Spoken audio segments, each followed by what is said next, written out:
Johns Island Presbyterian Church was erected 13 years before George Washington was even born, 57 years before the signing of the Declaration of Independence. The same planks of wood that we're walking on today are the ones that the original founders walked on 300 years ago, and they still creak the same. We have the same windows. All that cypress on the outside, to think that that was milled down the road somewhere and brought here in the 1700s, it's mind-boggling. If you just sit quietly, you can almost feel the presence of the years, the generations of families that saw this building, the sanctuary built. There's a palpable presence of their commitment and their hard work, their faithfulness, their willingness to continue a legacy that they received and to pass that on generation after generation. We are called now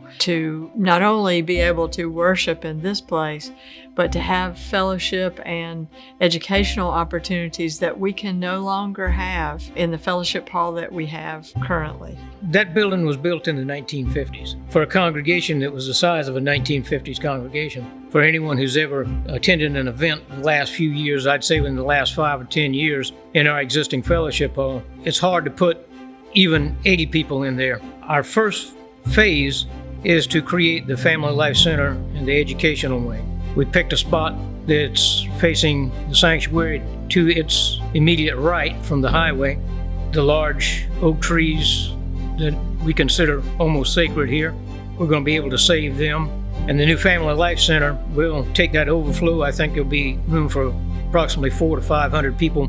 We've had tremendous growth. We've taken in 78 new members in the last 2 years, and a lot of those are young families with children. We do need to build an educational facility for our own children and youth and adults, as well as we feel called to offer opportunities for the community because the island is growing. We have discovered that among the 7 licensed child care centers on the island, there are between 150 and 300 children who are on a waiting list, and families with infants under 24 months have a 3-year waiting list. We see that there are so many folks on this island that we can serve in that way if we're able to have a preschool on our campus.